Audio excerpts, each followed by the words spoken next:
What's good, YouTube? This your man Spill Dog. Hey, what we got 5 days left for Devin to get out here and prove if he really levels above Brian Norman Jr. like he say he is. You know, I think he in for a rude awakening Saturday night. I can't wait till this fight happen. You know, all all through the little promotion. One, Bill been damn near quiet as a church mouse. I ain't used to seeing Bill fall back like this. And every time Devin get in front of a microphone, he wants to remind everybody that Brian Norman Jr. is not on his level. Well, you get to prove that in a couple of days. I got a funny feeling this shit ain't gonna go the way they think it is. Is Devin a good boxer? You damn right he is. Devin can box. He a hell of a boxer. But from what I'm seeing, Brian Norman Jr. ain't no slouch himself. I think Devin may be, I won't say a better boxer. I say, uh, let's see, Devin has to be a good boxer because he can't rely on nothing else. Brian Norman, he a good boxer, but he got that thing that can bail you out, that power. So even if he having a bad, if things ain't going his way, if he catch you right, he can change the complexion of this shit with one punch. And that makes him, in my mind, a way more dangerous fight than Haney. Anybody can be knocked out, but ain't nobody expecting Devin to go in there and knock nothing out. I think it's gonna be him trying to do what he did against Ramirez all over again, run around the ring all night. And it's gonna be Brian Norman Jr.'s job to cut that ring off and force him to fight. And I think Pop been in the game long enough. I'm 1,000% sure they done worked on cutting off that ring. I'm 1,000% sure that the fight plan is not gonna be to go in there and outbox Devin Haney. It's gonna be to go in there and knock his ass out. That's what the game plan gonna be, and I'm looking forward to it. I don't think I don't think Brian Norman Jr. Although he's the champion, Devin is the more well known fighter, and you got to be careful when it's a situation like this. Sometimes the judge is human, just like everybody else. Sometimes they might, give him a little extra credit that they might not give another guy that ain't as popular or as popular as Devin. So Brian Norman Jr. got to make it clear when he beat this dude, when the rounds that he win, he got to stamp them down. He got to make sure everybody who watching this fight seen who won that round. It can't be. He just can't have too many real close ones because I just wouldn't count on the judges to be completely fair in this. Now they might be, but I wouldn't bank on that. If I'm Brian Norman Senior, which I think he's gonna do, son, we gonna knock this motherfucker out. Go get him, and make him uncomfortable. Do what Maidana did to Floyd. Get all over his ass. That's what he gotta do. And Devin Haney is not Floyd Mayweather Jr. He don't have that kind of defense. If you watch him when he move around the ring, it's not graceful like it was with Floyd. It looks a little clumsy at times. So I'm not as concerned about him. I'm not so concerned about him being able to run all night against Brian Norman Jr. I think he's a good enough fighter to cut him off, to force him in them corners and on the ropes. Now, what they gonna have to be ready for is all that wrapping up he do. And if I'm Brian Norman Sr., when they get in the ring, when the referee is giving them the rules before they get ready to touch gloves, if I'm Senior, I'm gonna let the referee know right then and there. Look, watch for the holding. He need to start working the referee before the fight even gets started. This dude gonna be holding a lot, and he gotta start off on the referee as soon as before they even get around here. Look, this dude gonna be in his holding on. Take a motherfucking point if he do it too much, cause he gonna he gonna take all the excitement out the fight, and Devin will bear hug your ass all night around now. So if Brian Norman he got his father got to work the referee, and he got to be ready to fight out the clinch, and not let Devin tie him up, because that's what's Devin gonna do a lot of that on the inside. You can bet your ass on that. But once again, Brian Norman got good short shots on the inside, and I do believe that 72-inch reach that's probably gonna be one of the biggest factors in this fight that a lot of people are overlooking. Go look at the guys Devin fought. I can't remember a guy that had a reach advantage on him. I don't remember one. I do not remember one. So he's been taller and longer arms than damn near everybody he fought. Lomachenko and all them dudes, Regis Prograis, shit, them dudes got little bitty short ass arms. Brian Norman Jr.'s arms are longer than Devin Haney. He got the same reach Floyd Mayweather had, 72 inches. That's good reach. Floyd Mayweather, if you go back and look at his fights, it's very few fights that a guy had the reach advantage on him. There was a few, but not a lot. That shit matters. They do, especially when it comes to the jab. You got the reach, and if you can compete with him at the speed, and timing, your jab gonna be to touch him when his can't touch you. That shit matter, and them points. Devin won't be able to sit back and be as comfortable. Like I say, it's gonna take him 2 or 3 rounds, I think, to find his comfort zone, because this gonna be a little different. I don't give a fuck who he was sparring with. That ain't gonna matter. The sparring partners didn't have on 10-ounce gloves, which I think they gonna have 10 ounces on, and headgears and shit like that. And this gonna be different. And once again, Devin is not Sweet Pea or Floyd. Devin get caught with punches. He get caught clean with punches.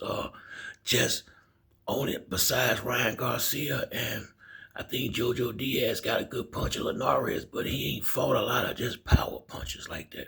Regis Prograis got a little power, but he got them little kid arms. Look, just go look at Regis Prograis. Look how fucking short his arms is. That's why I think he fights so good on the inside. So what I look at, if Brian Norman Jr. come out there and start working that body early, like in the first round, I ain't talking about play with it. Get down there. And dig the motherfucker shots in. And bang that drum. He gonna soften that motherfucker up by the second half of the fight. I'm looking for Dev to go to sleep. I ain't bullshitting. I'm looking for dude to go ahead and give him the business, man, and knock this motherfucker out. I do think Devin is a good fighter, but I think he need a good slice of humble pie. You got away with murder, and the Ryan Garcia fight got the loss off your record, all that cool. It ain't gonna be like that this time. This boy ain't on no motherfucking steroids, or whatever the fuck Ryan Garcia did. This dude is country strong, straight up. And I say I went to school in Atlanta. I lived in Atlanta for about 25. I lived in Atlanta for a long time, maybe 30 years. Them motherfuckers strong, the ones born and bred, the athletes. Shit, why you think in the SEC got the best football? Had the best football players and shit in college. Georgia, Mississippi, Florida, Alabama. The motherfuckers, that's the motherfuckers with them old slave genes. You understand? The motherfuckers strong as an ox down there. And once they in tip top shape and on their game, shit is you got your ass full, I'm telling you. He gonna realize when they lock up in there, this motherfucker strong as hell. That's what he gonna realize. When they get on the inside, he gonna realize how strong that young man is. And once again, Brian Norman Jr. got the youth advantage. Youth matters in boxing. Now Devin ain't no old man, but he a lot older. He put like this, he been in the game, I think, a little bit longer than Brian Norman Jr., but neither one of them. I take that back. And Devin, he took a lot of punishment in that fight against Ryan Garcia. This is why, if I'm Bill, after that second knockdown, I would have just stopped the fight. It wasn't nothing to win in that fight. And then y'all end up getting the thing took off his record anyway. That damage may show up in this fight. Seriously. When beatings like that, Yeah, I mean that you can only go have so many of them that you can take, and I do believe if Brian Norman Jr. get off like some big combinations and hurt him, I think the whole fight is gonna flip flop like a motherfucker. If he feel Brian Norman power early, and shit, it's gonna be he gonna go through a thing, and he really is, cause he ain't gonna want to get knocked. He ain't gonna want to get knocked down and knocked out like that again, which is gonna make him be running his ass off. They not gonna let him win like that. So at some point, I just think I don't see how he don't. I don't see how it's not a point in the fight where they really got to sit down and exchange. And I ain't talking about no one to two little punches. I mean, it's gonna be some rounds where they gonna have to get busy in there. And I really believe Brian Norman Jr. This is gonna be his coming out party. I really believe that. I think a lot of guys underestimate them dudes from the South. They do. I don't know why. Well, I do know why they don't respect them in boxing. It's because the way most of them train, it is similar to the Mexican style. They don't use the ring. They most of them, they kind of like to brawl it out. And the guys from the Midwest, East Coast, and all that, they a lot slicker. They got a lot more versatility. Now if Holyfield was versatile, but he just was a tough motherfucker too. Vernon Forrest was versatile at night, but he didn't have graceful feet. But he had the height and reach and power over most of the guys at welterweight. He was 6 feet tall at welterweight, with a vicious right hand. So I think, and I think a lot of people thinking, I think Devin even on this left hook shit, Ryan Garcia got one punch. I think Brian Norman Jr. punched just as hard with his right as he do with his left. This motherfucker just strong and can punch. And I think they're gonna waste a lot of time worrying about the left hook when the right hand is gonna be the problem. I can see him catching Devin with a big overhand right. When Devin trying to spin out, I can see him catching him with a big overhand right and right up down the temple somewhere and gonna clip his ass real good. I'm almost certain that's before the fight over. He gonna catch him like that at some point. I think he gonna get caught with a big overhand right and gonna get staggered like a motherfucker, cause he gonna be so focused on that level, same way he was when he in the last fight. He was just making sure he didn't get hit with no big punches. That guy is not Brian Norman Jr. Brian Norman Jr. haven't been beat like that dude had. B. Norman is gonna come get that motherfucker. He's not gonna allow him to just run around that ring like that. I guarantee you that ain't gonna happen. If he had to grab that motherfucker and throw his ass over there in the corner or on the rope, that's what he'll do. He is not gonna sit up there and chase this motherfucker all night. They gonna fight. And I've been saying this since it started.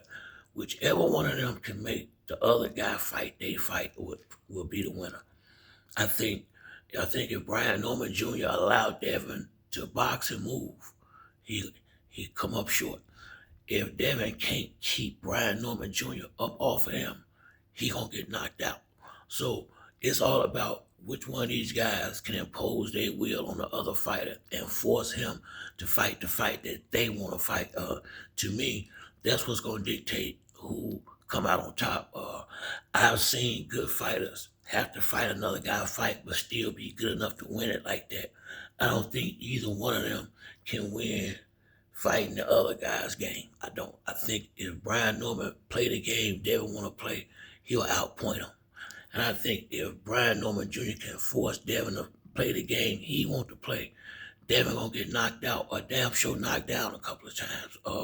So I think within 3 rounds, I would say within 3 rounds, I'm gonna know who gonna win that fight. Because within 3 rounds, somebody gonna be that took charge. Somebody it's gonna be clear. It was the same way with Bud and Earl fought. I said the same thing then, although I was going for Spence. I said whoever, if whoever can get the guy to fight the fight they want to fight, gonna win. And after the first round, I was nervous. After the second round, I knew Earl was in big trouble. After the second round, I knew he was in big trouble because Crawford was dictating how the fight was gonna be fought. And when you're dealing with a guy on an elite level, if you fight the game, he want to fight you, ain't gonna beat him. You gotta make him do what he don't want to do. That's the only shot you got against a great fighter, a great boxer. You have got to make sure you got to take that away from him. You know, uh, if Brian Norman Jr. take Devin Jab away from him early, he is in major trouble. And I think his father is smart enough to show him how to do this stuff. So I think Devin might have bit off a little bit more than he can chew on this one. Whether it was him or Bill who pulled the trigger on this fight, we're gonna find out Saturday night. But and I say this: if Devin go in there and show you a level above Brian Norman Jr., I have to give him all this. I give him all his props. I will. I have to because once again, this is a legitimate power puncher at welterweight that's been welterweight. So this ain't no, Devin one moving up. This dude is in his division already. He used to getting hit by these 154 and 147 pounders. I mean, put it like this: whatever Devin hitting him with, he done got hit with way better. And a lot of times, because this is the division he been fighting in, and he been going around sparring with these good guys too, Tank, Bud, all these dudes. This man got experience. Once again, sometimes people because you never heard of him before. That's what a lot of people, because you never heard of him, they just assume he ain't got no chance. Ain't nobody until they beat somebody. Everybody's a nobody until they go in there and beat a somebody. And just Devin gave him that opportunity. I think he's gonna go out there. I do not see this boy wasting this opportunity. I don't think he will. His father, I guarantee you, I can see his father get a horse over there in the corner if that boy go out there bullshitting. Pops ain't gonna let him. He gonna tell him what he need to tell him and make him go out there and fight. But this dude carry himself like he carry himself like he damn near my age or something. So he's very mature for his age. And I think that's gonna show in the ring. I think he's gonna fight like he's more mature. And I look in his eyes. The boy is 100% confident. But I gotta say, I see confidence. I don't see no shaking Devin eyes either. They both, in my opinion, feel like they can beat the other one. I think Devin is confident he can beat Brian Norman Jr. And I think Brian Norman Jr. is confident he can knock Devin out. I really think they both believe completely in themselves. Because usually you'll be able to see when somebody halfway, second guessing themselves. It's like Scarface said, the eyes, Chico, they never lie. They ain't bullshitting. I told my son, I always look at motherfucker dead in their eyes, especially when you're talking to a man. Look them dead in his eyes, because it's going, when a guy a liar and fake, just, you're going to notice they can't look you straight in the eye. They're going to be looking around, looking like when people full of shit, they can't look you straight in your eyes. If you ain't never thought about it, just do a little survey, like just go around with certain people and make sure you making eye contact with them. A lot of guys, when they full of shit, it's just shit motherfuckers doing it. Damn sure ain't looking you in your eyes. So when I look at Devin, when I see them look at each other, I don't see no shaking either one of them. I think they both believe in themselves completely. That's why I say I do not see how this ain't no good fight. I think if Devin is not doing good, he's gonna fight. I think if Brian Norman is not doing good, he's gonna fight. I don't see either one of them going in there to lay down. If somebody lay down, they got their ass knocked down there. But they ain't going in there with that frame of mind. They both going in there feeling like, I got this. So we're going to see what's good. But if Devin ain't levels above him like he say he is, his ass in big trouble. But that's it for me on this video. If you like the video, hit the like and subscribe. Till next time, it's your boy Spill Dog. I'm out.